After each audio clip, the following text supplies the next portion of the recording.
Bagi orang-orang yang ditakdir gak menangi Rasulullah Shallallahu Alaihi Wasallam, tetap mereka iman. Jangan kayak setan tuh kurang ajar betul kalau iblis itu. Masyhur itu, iblis itu nangis-nangis neng Nabi Musa. Iblis itu takutnya sama Allah itu luar biasa, sampean kalah. Iblis itu setiap ketemu malaikat karena dia ngerti alam gaib, mesti apa itu? Kama sali syaitani isqala lil insani kufur falamma kafara qala inni bari'um minka inni akhafu wa rabbal alamin. Jadi setan iblis itu paling sering bilang inni akhafu wa rabbal alamin karena iblis itu tahu surga, tahu neraka, tahu kekuasaannya Allah. Jadi takutnya sama Allah luar biasa. Makanya setiap dia mengajarkan kekafiran, setelah orang itu kafir gimana? Inni bari'um minka inni akhafu wa rabbal alamin. Saking takutnya sama Allah, suatu saat iblis ini datangi Nabi Musa. Karena tahu Nabi Musa itu kalimullah, orang yang bisa komunikasi langsung dengan Allah. Ya Musa ya kalim Allah, saya ini makhluk, saya takutnya sama Allah luar biasa. Tolong rayukan Allah supaya nerima tobat saya. Karena dirayu terus lama-lama Nabi Musa bilang, oke, tak rayukan Allah. Sama Allah, karena Musa kekasihnya, ya Allah iblis punya ingin tobat, tolong dikasih hak tobat. Kata Allah, oke. Dia bisa tobat asal mau sujud di makamnya Nabi Adam, karena kesalahannya dia gak mau sujud sama Nabi. Semenang Nabi Musa karena ada cara untuk iblis menjadi tobat. Dikasih tahu sama Nabi Musa, alhamdulillah kamu diterima tobatnya. Syaratnya apa? Sujud ke kuburannya Nabi Adam. Wah iblis ya tau aslinya terus. Asjuduhu maitan wa qad la asjuduhu hayyan. Oh zaman urip aku ora gelem, pomene wis mati. Oh dasar setan itu. Zaman urip aku ora gelem wis mati mbok kon sujud.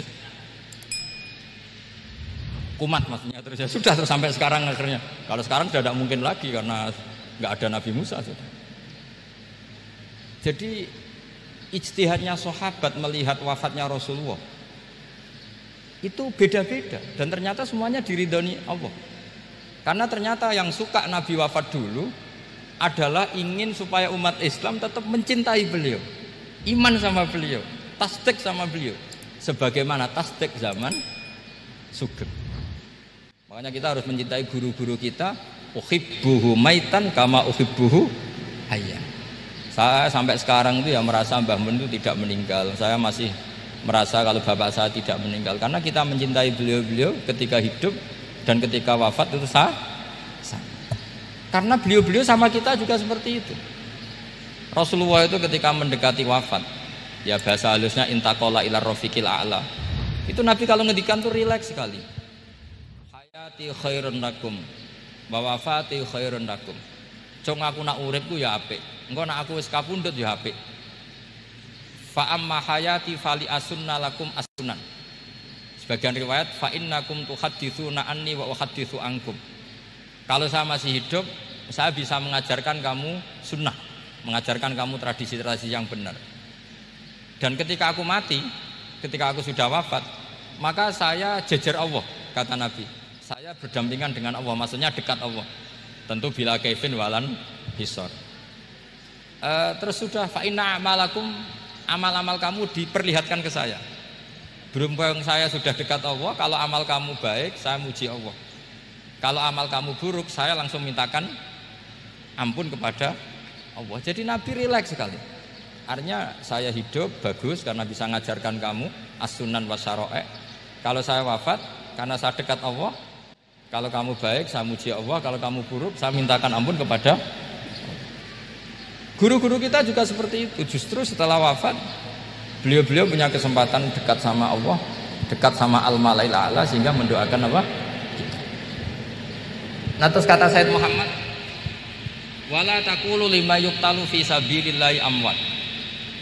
Kamu jangan pernah berkeyakinan atau berpendapat atau berkomentar kalau orang-orang yang mati fi sabilillah adalah berstatus apa? Mati, amwat. Kalah. Terus kata Sayyid Muhammad, hadza li amati syuhada. Ketentuan ini bagi umumnya syuhada. Artinya gini, umumnya syuhada saja tidak berstatus amwat. Apalagi hadza Rasulullah sayyidul syuhada, sayyidul anbiya, sayyidul mursalin, tentu tidak pernah berstatus amwat. Ya saya ulang lagi ya, jadi zaman cara berpikir amatus syuhada yang umum saja berstatus hidup, tidak boleh distatuskan amwat. Apalagi Rasulullah itu sayyidus syuhada, sayyidul anbiya. Maka status beliau pasti hayyun la yamut, pasti beliau itu hidup tidak. Dan karena beliau itu asfaq, sangat sayang kepada kita, sebagaimana zaman beliau hidup itu sayang kepada kita, sampai nangis-nangis minta hak syafaat, maka setelah meninggalkan pun beliau pasti sayang kita dan pasti berusaha supaya kita diampuni oleh Allah Subhanahu wa ta'ala. Sehingga ada sahabat yang tadi berpendapat kalau saya nggak masalah Nabi wafat dulu, supaya Allah menyaksikan saya usaddiquhu maitan kama usaddiquhu hayyan. Jadi ini cerita ya, cerita sudut-sudut pandang. Jadi saya mohon kalau mengkaji fikih itu harus detail. Minimal takrib itu setengah hafal. Supaya konstruksi ilmu itu utuh. Ya sama lagi konstruksi